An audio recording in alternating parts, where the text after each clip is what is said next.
बार फिर से क्लासिक कोमल में आप सभी का स्वागत है और मैं हूं आपके साथ कोमल। आज हम एक ऐसे शख्स के साथ बातचीत करने जा रहे हैं जो लाखों युवा पीढ़ियों के दिल पर राज करते हैं और जीके जीएस के गुरु माने जाते हैं। एक मोटिवेशनल स्पीकर है, उनको क्या क्या कहूँ, श्याम बाबा के भक्त कहूँ, जीके जीएस के गुरु कहूँ।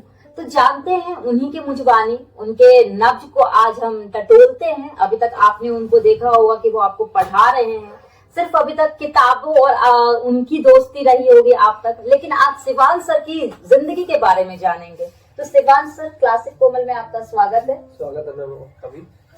और सबसे पहले मैं आपको क्या कहूँ शिवांश सर, मोटिवेशनल स्पीकर कहूँ, जीके जीएस के गुरु बोलूं, क्या है शिवांश सर? आपने तो मतलब एक सारी तारीफ कर दी। मैं ये कहूंगा बस आप मुझे बोल सकते हो शिवांश सर जीएस। मैंने अपना सरनेम शिवांश सर जीएस ही रख रखा है। मैं कास्ट वाला रखता भी नहीं, आपने देखा होगा हमेशा मेरा नाम रहता है शिवांश सर जीएस। और अगर हम बात करें श्याम प्रेमी या श्याम भक्त आपने बोला है, तो श्याम प्रेमी या श्याम भक्त तो बहुत कठोर शब्द होता है। मैंने श्याम बाबा को हमेशा अपना पिता माना है और मुझे जीवन में जो भी मिला है, देखो जन्म मुझे मेरे पिता श्री विजय पाल शर्मा ने दिया, उन्हीं का बेटा मैं हमेशा कहा जाऊंगा।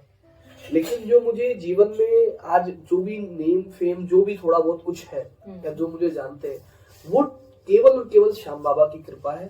और श्याम बाबा को हमेशा मैं अपना पिता मानता हूँ और मैं हमेशा एक पुत्र की तरह उनसे हर महीने मिलने भी जाता हूँ। तो मैं उनका भक्त या प्रेमी नहीं।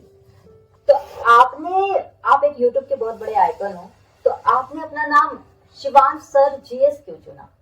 नहीं, बहुत बड़ा तो नहीं हूँ बट इसके बाद मैं बोल सकता हूँ कि शिवांश सर जीएस क्यों चुना है ना। जैसे शिवांश शर्मा या शिवांश कुमार, शिवांश वर्मा, शिवांश मलिक, शिवांश ठाकुर, तो उससे ना कास्टिज्म हो जाता है। अच्छा। और मुझे लगता है कि जो टीचर होता है ना उसके अंदर कास्टिज्म बिल्कुल नहीं होना चाहिए। बिल्कुल। तो कास्ट की वजह से पहले तो वो हटा दिया। दूसरा सब्जेक्ट जीएस है और एसएससी में क्या होता है कि बच्चा जीएस से बड़ा परेशान भी रहता है, वो जीएस को इतना समझता भी नहीं है। तो मैंने अपना नाम ही जीएस के साथ जोड़ दिया, शिवांश सर जीएस। तो मैंने नाम बना दिया, जैसे मेरा यूट्यूब चैनल भी है तो इसी नाम से शिवांश सर जीएस कंसेप्ट। तो ऐसा नहीं वो जीएस कंसेप्ट, वो नाम है शिवांश सर जीएस ही मैंने अपना नाम रखा है। जहाँ जीके जीएस इतना बड़ा समुद्र है, बच्चे एकदम डर से भागते हैं जीएस का नाम सुनकर ही, जीके का नाम सुनकर। तो ऐसे में आप कैसे बच्चों को प्यार से पढ़ा देते हो, उनके एकदम दिमाग में घुसा देते हो? बच्चा खुद से भी कर सकता है, मैं तो पढ़ाता ही हूँ बट मैं कहता हूँ कि जीएस ना वास्ट, आप कह रहे हो बहुत बड़ा समुद्र है, सब्जेक्ट काफी है भाई। पॉलिटी हो गया, ज्योग्राफी हो गया, हिस्ट्री हो गया, इकोनॉमिक्स हो गया, स्टैटिस्टिक्स हो गया, साइंस हो गया, नो डाउट सब्जेक्ट बड़ा है। लेकिन वेटेज जीएस का जो सेक्शन है वो भी आपको दिखने में बहुत बड़ा है, लेकिन क्वेश्चन कुछ फिक्स एरिया है कि इसी से आएगा। मैं कहता हूँ कि 100 दिन अगर आपने जीएस पढ़ ली ना, 20 दिन पॉलिटी, 20 दिन हिस्ट्री, 20 दिन ज्योग्राफी, 10 दिन इकोनॉमिक्स, 30 दिन स्ट्रेटेजी के, तो आप आराम से एसएससी के मामले में जीएस बहुत बेहतरीन तरीके से कंप्लीट कर सकते हो। और मैं खुद करवा रहा हूँ, मेरे यूट्यूब चैनल पे 100 डे हार्ड चैलेंज है, आप सर्च भी कर सकते हो Shivansh sir 100 day hard challenge. उसमें मैं 20 दिन में पॉलिटी, तो आप 100 दिन नहीं दोगे तो एसएससी 80,000 रुपए मिनिमम सैलरी दे रहे 8वें वेतन आयोग के साथ। तो इतना तो आपको करना पड़ेगा, इतना तो पढ़ना पड़ेगा। जहाँ जीके जीएस इतनी बोरिंग सब्जेक्ट है और एसएससी जैसे टफ कंपटीशन में 1/4 हिस्सा है, और बिहार स्टेट की बात करें या यूपी स्टेट की बात करें, तो वहाँ 75% जीके जीएस का बहुत अहम योगदान है। आप ये कह रहे हो बोरिंग है? बोरिंग किसने कहा? बोरिंग नहीं, मजेदार सब्जेक्ट है। बच्चे ही तो कहते हैं कि बोरिंग है। अरे इतना सीखने को मिलता है, बुद्ध के बारे में जानने को मिलता है, वेद के बारे में जानने को मिलता है, पुराण के बारे में जानने को मिलता है, संविधान कैसे बना, हमारे स्वतंत्रता सेनानी कैसे लड़े, इतना जानने को मिलता है कि नदी कैसे बहती है, नदी कहाँ पर डेल्टा बनाती है, नदी कैसे निकलती है, कहाँ पर वो मेरिंडर में बहती है, कहाँ पर, ये तो इतना इंटरेस्टिंग सब्जेक्ट है। Mouth publicity is the biggest publicity. लोगों ने ये फैला दिया है कि जीएस हार्ड है। आप मुझे 100 दिन दो अगर आपको जीएस हार्ड लगे, जीएस हार्ड नहीं है। अब हम बात करें एसएससी में 1/4 हिस्सा है और स्टेट में 75। तो देखो वो तो हर स्टेट के हर बोर्ड की अपनी पॉलिसी होती है, लेकिन स्टेट एग्जाम में नो डाउट ज्यादा होता है जीएस। लेकिन मैं इतने लेवल पे पढ़ा देता हूँ कि अगर एक बार बच्चे ने ढंग से तैयारी कर ली तो उसका स्टेट भी कवर हो जाता है। अभी यूपी पुलिस की बात करें, तो यूपी पुलिस में जो पर्सनली मेरे स्टूडेंट है जिनको मैंने गाइड किया या जो मुझसे पढ़े, लगभग 200 प्लस ऐसे स्टूडेंट हैं जिनके मेरे पास ये मैसेज है कि सर आपकी वजह से सिलेक्शन हुआ है। कई सारे रैंक भी, लेकिन मैं कभी जिक्र नहीं करता। और ये भी नहीं कि यूपी पुलिस है छोटा एग्जाम बड़ा एग्जाम, नहीं। खुद मेरा छोटा भाई मुझसे ही पढ़ा है और वो भी यूपी पुलिस में सिलेक्टेड हुआ है। कई हमारे और गांव के 17-18 बच्चे हैं, तो बहुत बच्चे पढ़े हैं, और बट सब उनकी खुद की बच्चों की मेहनत है। मेरा उसमें कोई योगदान नहीं, बस इतना योगदान है कि बड़ा भाई होने के नाते उनको समझा देता हूँ।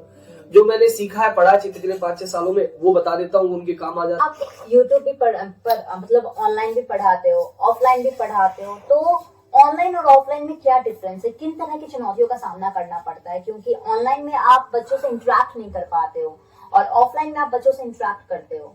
जब आप पढ़ते थे उस समय मैं ऑफलाइन पढ़ाता था, मैं ऑफलाइन नहीं पढ़ाता। पिछले 8 महीने से मैंने ऑफलाइन बंद कर दिया। ऑफलाइन में नो डाउट मजा बहुत आता है, बट ऑफलाइन में होता क्या है कि ऑफलाइन में जितना बच्चों का पैसा लगता है जी, उस हिसाब से मुझे उतना रिजल्ट नहीं दिखता। ऑनलाइन बेस्ट है, सबसे बेस्ट फायदा ऑनलाइन का ये है। आज जैसे मेरी अभी भी तबीयत खराब हो रखी है, मान लो एज ए स्टूडेंट मेरी तबीयत खराब होकर रखती और मुझे आज का लेक्चर करना था, लेकिन ऑफलाइन है वो तो टीचर दोबारा नहीं बोलेगा। ऑनलाइन में वो रिकॉर्ड हो जाता है, तो आप उसको मल्टीपल टाइम्स देख सकते हो, अपनी सुविधा के अनुसार देख सकते हो।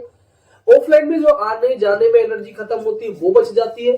तो वर्तमान के हिसाब से ऑनलाइन सबसे बेस्ट है। ऑफलाइन पढ़ाते थे तब वो भी बेस्ट था, ऐसा नहीं कि आज नहीं पढ़ाते, बट ऑफलाइन में वो अब बात नहीं है। मैंने खुद ये बात देखी है। हम अपने डाउट्स को क्लियर नहीं कर पाते हैं अच्छे से, और ऑफलाइन में हम टीचर से फेस टू फेस इंटरेक्ट करके अपने डाउट्स को क्लियर कर लेते हैं। देखो डाउट की ऐसी बात है ना, जैसे आज हर टीचर क्लास में कमेंट्स की जो है डाउट्स की अगर हम बात करें तो आज कमेंट्स की भी व्यवस्था है। उसके बाद डाउट सेशन के लिए जूम सेशन लेता है टीचर। और खुद मैं अपनी क्लास में क्या करता हूँ कि क्लास में 10 मिनट के बाद, मतलब क्लास के एंड में 10 मिनट का समय देता हूँ कि जो भी डाउट आप पूछ सकते हो। उसके अलावा कि मैं ये मानता हूँ कि अगर कोई बेस्ट टीचर है ना या बेस्ट स्टूडेंट है, उसके अंदर 2 क्वालिटी होनी चाहिए। बेस्ट स्टूडेंट वो होता है जब टीचर पढ़ाए वो शांत होकर पढ़े, उसके दिमाग बिल्कुल पढ़ने पे रहना चाहिए। और बेस्ट टीचर वो होता है कि जितने भी उस बच्चे के दिमाग में डाउट हो रहे हैं 90% वो डाउट वो उस बच्चे के पढ़ाते पढ़ाते क्लियर कर दे। तो अगर बच्चे के अंदर बेचैनी काट रही है कि टीचर कुछ पढ़ा रहा है उसके बीच में कमेंट करेगा तो वो समझ ही नहीं पाएगा, उसको पूरा पढ़ना पड़ेगा। और उसके बाद टीचर पूछता है कि सर बेटा आपको समझ में आया? वो कहेगा यस, वो कहेगा नो, नो कहेगा तो पूछेगा क्या समझ में नहीं आया। पढ़ाते समय किस तरह की चुनौतियों का सामना करना पड़ता है? क्योंकि कॉलेज में पढ़ाना अलग है, स्कूल्स में पढ़ाना अलग है, और बच्चों को उनके सपनों को पूरा करने के लिए आप पढ़ा रहे हो, कंपटीशन की तैयारी कराना कितना चैलेंजिंग है? ऑनलाइन में पढ़ाने में चुनौती बहुत है। सबसे बड़ी बात है, एक उसमें ऐसा भी स्टूडेंट है जो आईसीएससी बोर्ड का पढ़ा हुआ है, एक ऐसा भी स्टूडेंट है जो सीबीएसई बोर्ड का है, एक ऐसा भी जो है सरकारी स्कूल से पढ़ा है उसका लेवल अच्छा है, लेकिन एक ऐसा भी है जिसका लेवल वो डाउन है। तो हर तरीके के स्टूडेंट को लेके चलना पड़ता है। तो इसी आर्ट्स को टीचिंग कहते हैं।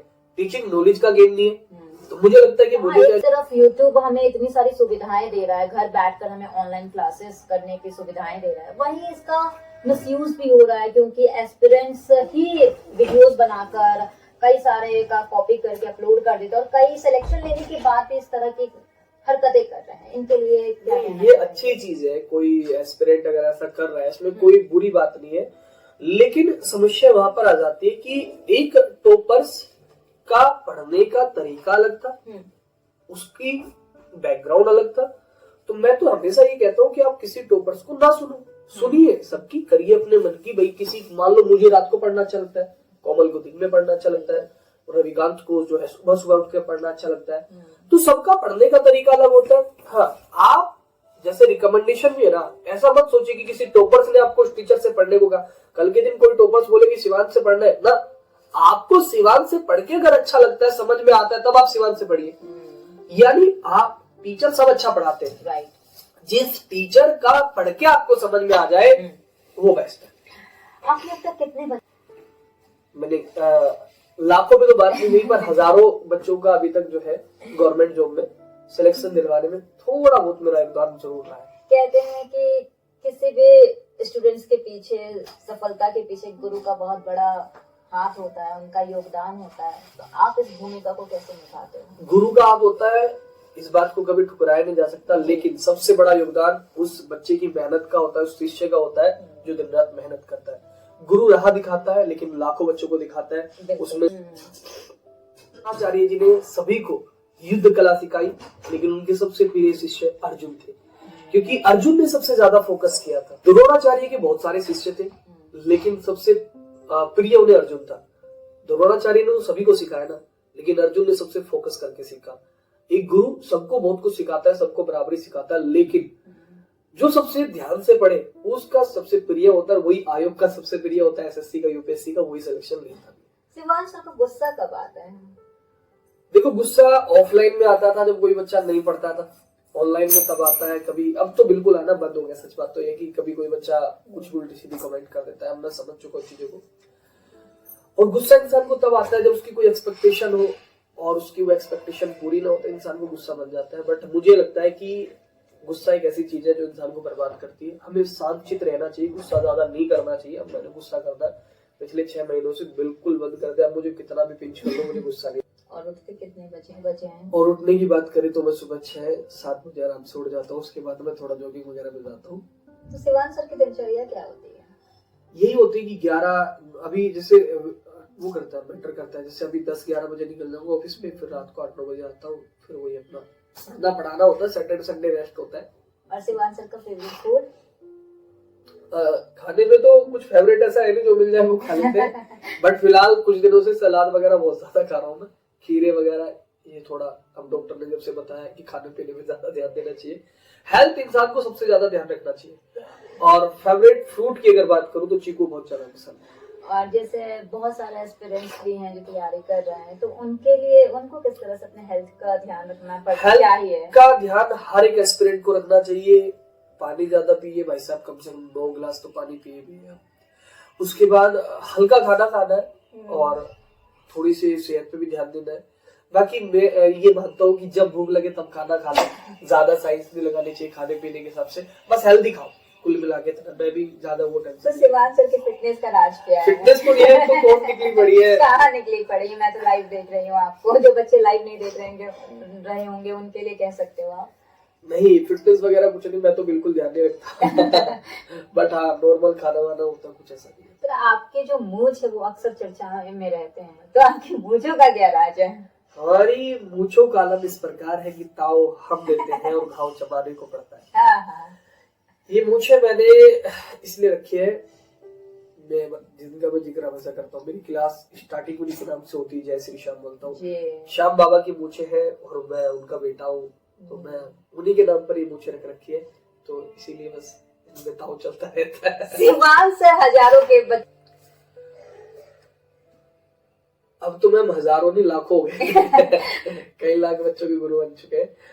मेरे गुरु सबसे पहले तो जीवन में बहुत कुछ सिखाया, जो आज भी सिखाते हैं, डांटते हैं जी। मेरे खुद पिता है, मेरे पापा हमें हर चीज में डांटते हैं आज भी और सिखाते हैं। तो अगर पूरे जीवन के गुरु बताए तो मेरे पिता है जी। मेरी फैमिली, मेरे चाहे उसमें छोटा भाई भी हो, वो भी हमें सिखा देता है। अगर एजुकेशन गुरु की बात करें तो मैं हमेशा अपने 2 गुरु को सबसे ज्यादा धन्यवाद दूंगा। दुष्यंत सर जिन्होंने मुझे पढ़ाना सिखाया, कैलाश सर जिन्होंने मुझे और ज्यादा पढ़ाना सिखाया। बाकी पढ़ा मैं बहुत सारे गुरु से। एक मेरे ऐसे गुरु है जिनका नाम है शुक्ला सर, आज भी पढ़ाते हो और क्लास 3rd से मुझे उन्होंने पढ़ाया है। और इंग्लिश के टीचर है। हालांकि ये बात है कि इंग्लिश मेरी बहुत अच्छी नहीं है बट आज भी मेरी उनसे दोस्ती है और मैं इस बार नवरात्रि में भी उनसे मिल रहा हूँ। करनाल रहते हैं। वो मेरी लाइफ के सबसे अच्छे गुरु हैं। उन्होंने मुझे पढ़ाना तो नहीं सिखाया, बट उन्होंने लाइफ में बहुत कुछ सिखाया। और एक मैं आपको बात बताता हूँ, मेरी हमेशा टीचर से बहुत दोस्ती रही है जी। हमेशा टीचर से बहुत दोस्ती रही है। ये मेरे साथ। तो इसी बात पर अपने फेवरेट टीचर का भी नाम बता दीजिए। शुक्ला सर, उसमें तो शुक्ला सर मेरे फेवरेट टीचर है। लेकिन आपको कभी किसी को डर नहीं लगता है? इस मार्केट में इतने सारे टीचर हैं, कोई आपको कॉम्पिटिट करने आ जाए? नहीं, डर किस बात का? आपके अंदर हुनर होना चाहिए और हमें तो डर किसी बात का है ही नहीं ना। आप 10 टीचर आए, अरे ये तो अच्छी बात है ना। जो बच्चा जिससे पढ़ना चाहे उससे पढ़िए। मुझसे पहले भी टीचर थे, आज भी मेरे साथ भी बहुत सारे कॉम्पिटिशन में टीचर खड़े हैं, तो डर किसी बात का नहीं है। लेकिन फिर भी कैरियर विल जैसे संस्थान से आप जुड़े हुए हैं, तो वहाँ पे आपके कोई ऐसे आइकॉनिक या फिर आपके कोई फेवरेट टीचर रहे हों? आप इसको ऐसा समझोगे कि कैरियर के ओनर है राकेश सर, इसलिए बोल रहा हूँ। बट मेरे फेवरेट टीचर इस इंडस्ट्री में, एसएससी की इंडस्ट्री में मेरे फेवरेट टीचर है राकेश यादव सर। जी। मैं उनको आज भी देखता हूँ, इतना टाइम उन्हें पढ़ाते हो गए, उनके घुटनों में दर्द रहता है। और मैं आपको बताऊं, वो इस बावजूद भी आज 3-3 समय तो यूट्यूब पर लाइव आ रहे हैं और वो आज 8-9 घंटे अभी भी पढ़ाते हैं। इतनी बड़ी ऑफिस की जिम्मेदारी होने के बाद उनके पास समय नहीं होता किसी दूसरी चीजों के लिए, लेकिन वो सब चीजों को संभालते हैं। बिजनेस भी देख रहे हैं, फैमिली भी देख रहे हैं और 8-9 घंटे क्लास देख रहे हैं। तो फिलहाल पूरी एसएससी इंडस्ट्री में सबसे फेवरेट टीचर मेरे राकेश यादव सर है। और मैं फिर कह रहा हूँ इसको इसलिए मत समझिए कि करियर के टीचर, पूरा मतलब उनका जो मोटिवेशन है ना, जो उनके थॉट्स होते हैं, जो उनके सोचने की चीजें होती है, मतलब वो इतना आगे तक का सोचते हैं। और मतलब मैं उनका इस मामले में बहुत बड़ा फैन हूँ। आप एक समय से आपने ऑफलाइन भी पढ़ाया, ऑनलाइन भी पढ़ाया, तो दोनों में बेसिकली कि आपको क्या डिफरेंस करीब से देखा? ऑफलाइन में ये बात होती है कि बच्चों से इंटरेक्शन हो जाता है। अगर बात करें तो आपने कितने सालों से आप पढ़ा रहे हो? मेरा बर्थडे है 26 सितंबर को। ओके। 26 सितंबर 2016 को पहली बार कलम उठाई थी। मेरे टीचर जो दुष्यंत सर है, जिनका मैंने बताया कि उन्होंने मुझे पढ़ाना सिखाया, उनके मैंने छाया छत्र छाया में पढ़ना भी और पढ़ाना भी कॉम्पिटिशन का उनके छत्र छाया में सीखा। तो 26 सितंबर 2016 को मैंने पहली बार कलम उठाई जी। उसके बाद मैंने पहली बार जो है जेपीएससी पढ़ाया था, Jharkhand public service commission, online में। उससे पहले ऑफलाइन में मैंने पढ़ाया, सीटेट भी पढ़ाया है, डिफरेंट चीजें पढ़ाई, साइंस पढ़ाया है, वो किया। ऑनलाइन का बताता हूँ आपको। सबसे पहले मैंने पढ़ाया जेपीएससी, फिर मैंने पढ़ाया बीपीएससी। उस समय हमारे बिहार पीसीएस, उस समय हमारा एक होता था अभ्यास करो, और हमारे साथ एक वरुण सर होते थे, अब वो फिजिक्स वाला में पढ़ाते। उसके बाद फिर मैंने पढ़ा लोअर पीसीएस, अपनी खुद की एकेडमी डाली थी, ओपन एकेडमी। उसके बाद फिर मैंने एग्जामपुर में पढ़ाया लोअर पीसीएस यूपी का। यहाँ तक की जर्नी थोड़ी अलग थी, मजेदार थी। उसके बाद एंट्री होती है रैंकर्स गुरुकुल में, और वहां पर मैंने पढ़ाया है एसएससी। जब 1 लाख सब्सक्राइबर थे तब मैं जुड़ा था, और 32 लाख सब्सक्राइबर तक मैंने वहां पर जीएस पढ़ाई। उसके बाद फिर मेरा ड्रीम था करेविल में आने का, तो फिर मैं करेविल पहुंचा, और करेविल में राकेश यादव सर ने मुझे बहुत प्यार दिया, बहुत उम्मीद से ज्यादा। और उसके बाद करेविल में मुझे 9 अप्रैल 2025 को पूरे 1 साल हो जाएगा पढ़ाते। अच्छा। 9 अप्रैल को मैंने ज्वाइनिंग की थी। ये मेरा टीचिंग का थोड़ा सा। और आगे क्या करना चाहते हैं शिवांश सर? ये तो थोड़ा पर्सनल ही है, अभी मैं कैमरे पे तो नहीं बताऊंगा आपको, बट हाँ, टीचिंग अभी करना है। बाकी कुछ चीजें मैं मानता हूँ कि मेहनत इतनी खामोशी से करो कि कामयाबी शोर मचा दे, और अपने सारे सपने सच होने से पहले किसी को मत बताओ। डिजिटल की दुनिया में हजारों टीचर्स हैं, लेकिन अपने लिए सही टीचर्स कैसे चुने? क्योंकि बच्चे अक्सर भटक जाते हैं। किसी दूसरे के कहने से टीचर को सिलेक्ट ना करें। जो टीचर को पढ़ाया वो आपको समझ में आए, 4-5 टीचर अपना क्लियर कर लो। इसलिए किसी टीचर के साथ ना जोड़े, इसके व्यूज ज्यादा है, इसके लाइव वॉचिंग ज्यादा है, इसके सोर्स ज्यादा वायरल है। जिस टीचर का पढ़ाया हुआ आपको समझ में आए, जिस टीचर से आपकी ट्यूनिंग मैच हो, उसके साथ आप जुड़िए। शिवांश सर इतने मोटिवेशनल स्पीकर कैसे बन गए? मोटिवेशनल स्पीकर तो नहीं, आप तो मेरी स्टूडेंट रही हो, इसलिए आप ऐसा कह रहे हो। मैं क्लास में मोटिवेट करता रहता हूँ। मोटिवेशनल स्पीकर नहीं हूँ, वो पढ़ाते हुए अंदर से मुझे आता है वो, मतलब मोटिवेशनल स्पीकर नहीं हूँ। बस हाँ, मोटिवेट मैं खुद के लिए भी नहीं बोलता हूँ। अगर मैं नहीं पढ़ता हूँ या मैं नहीं काम करता हूँ, मैं खुद के लिए भी तो मोटिवेट रहता हूँ, मोटिवेट करता हूँ। आप अब जाएगा डर आ गए हैं शिवांश सर। वो ऐसा है कि अब निकलेगा जीके जीएस का डर, आ गए शिवांश सर। आपका एक क्वेश्चन था, बच्चे जीएस से डरते हैं, इसलिए मैंने बोला है कि अब निकलेगा जीके जीएस का डर, आ गए शिवांश सर। ये आपका अपना टैगलाइन है? नहीं, ये मुझे एक स्टूडेंट था शुभम, उसने दिया था। अच्छा। फिर मैंने उसको चुरा लिया। तो मतलब उसने मुझे दिया था, उसने कहा था कि सर जीएस में डर लगता था, बट आपसे पढ़ा तो उसने कहा था कि अब निकल गया है जीके जीएस का डर, क्योंकि आ गए हैं शिवांश सर। अच्छा। हाँ, ऑफलाइन में मैंने पिछले 2 सालों में बहुत पढ़ाया था। उत्तम नगर हो गया, मुखर्जी नगर हो गया, सादरा हो गया, दिल्ली का कोई ऐसा सेंटर नहीं छोड़ा था जहाँ पे मैं वीडियोस दिखा दूंगा, क्लिप लगा सकते हो, इतनी भीड़ मैंने पढ़ाई है। और बच्चों के लिए क्या कहना चाहेंगे? बच्चों के लिए कहना चाहूंगा कि इस कंपटीशन की दुनिया में सिर्फ पढ़िए, मेहनत करिए, स्मार्ट वर्क करिए, और एक किसी भी टीचर के साथ जुड़ते उस पर भरोसा करिए, विश्वास रखिए। विश्वास करने के बाद उसके कंटेंट पर ये भरोसा होना चाहिए कि सिलेक्शन आपका होगा निश्चित। बस आपको रेगुलरिटी, रिवीजन मेंटेन करना होगा। और शिवांश सर को घूमने फिरने का शौक है? हाँ, घूमने फिरने का शौक है, बट समय नहीं मिलता, नहीं घूमता हूँ। पिछले 1 साल से तो कहीं घूमने नहीं गया, बस हर महीने खाटू श्याम जाता हूँ। और अभी तक आपकी कौन कौन सी मतलब मेमोरेबल ट्रिप रही है? इंटरनेशनल की बात करें या नेशनल की बात करें तो? ना मैं नेशनल में कहीं गया, मैं इंटरनेशनल में। बचपन में घर से मामा के जाते थे, उसके बाद देहरादून पढ़े हैं, तो देहरादून में मसूरी वगैरह घूम ले गई।